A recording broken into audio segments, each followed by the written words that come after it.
Alright, so today we're going to take a look at the last of the Fall Cybertron versus Fans Project individual bots. We've got Swindle and Swindle here. Or Munitioner, or whatever. And they both turn into... he turns into a Cybertronian thing. He turns into a Humvee, which is not quite accurate. Because the original one turned into just a Jeep, I believe. But as far as I'm concerned, that's the Humvee is the updated look of a Jeep. So he wins. So Fans Project is off to a good start again with the robots that they made, because this was not a part of the original set. This was actually made just for this. Let's get him into robot mode real quick. We'll start with him so I can do something more refreshing afterwards. Take the gun out here, and then you want to unplug this, and this rotates around like so, and you rotate the waist around, fold down the legs, split them, feet fold forward, and these pieces come out.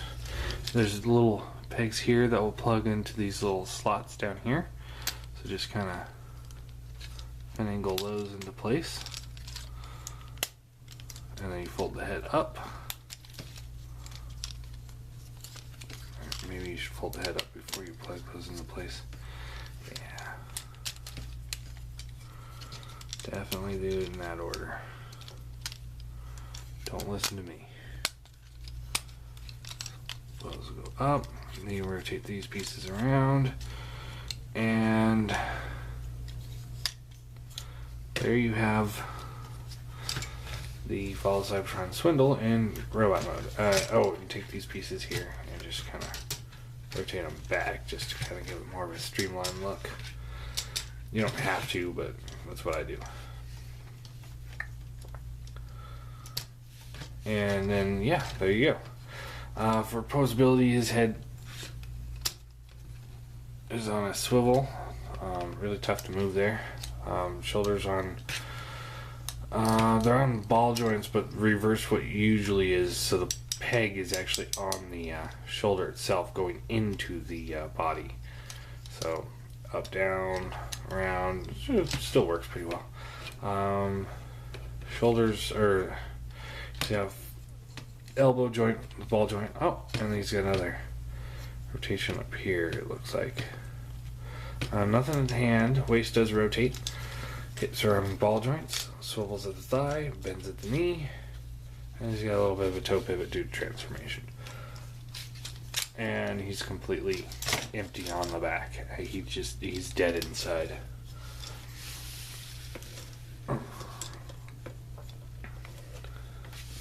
And as for him, take his gun off the top, just like he did with the other one. You want to pull this out. This will rotate around.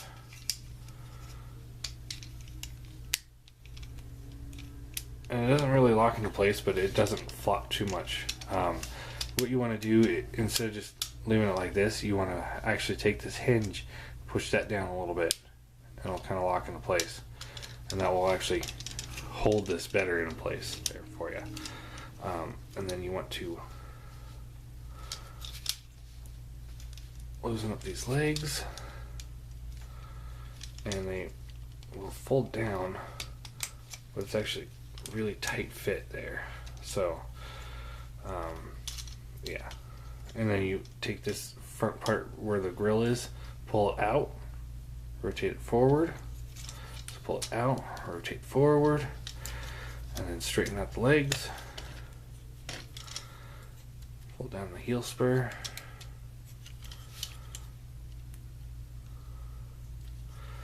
pull the arm out, it rotates forward, and then you can straighten it out.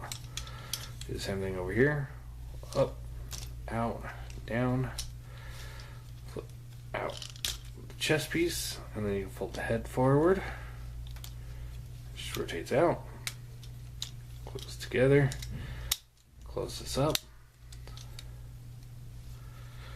and there you have Swindle in robot mode.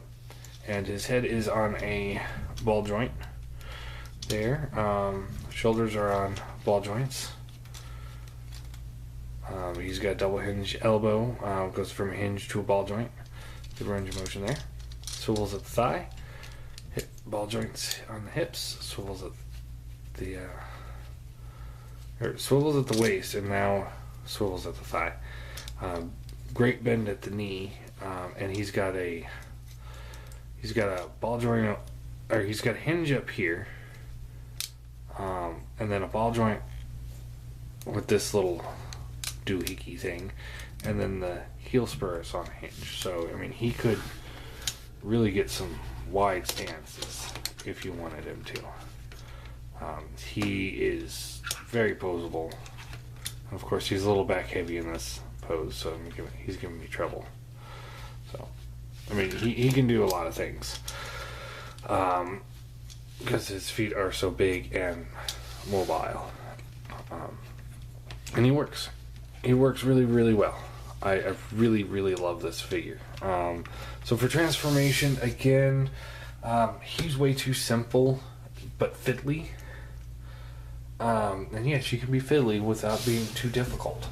But he's got a little fiddle to him, and a couple spots where the transformation's tight, but it's still so much better engineering. And being that he was, I think, 5 years younger than he is, and this is the official product, there's no excuse. So he wins transformation, and he wins the G1 look. So, because he looks like Swindle. I mean, he's got a decent head sculpt there, but in comparison, that right there is G1 Swindle for me. And again, my question is, how come they couldn't just use these kind of types of designs for their Senticons? Because if they did that with this, I mean, this guy looks so G1 accurate, there would be no question that it would have been awesome. But they really, really dropped the ball. So yeah, there is that. Let's take a look. Can you guys, you can't really see the scores, can you? So we got 3 points for the Fall Cybertron guys, and 7 points for the Fans Project pre-kit set.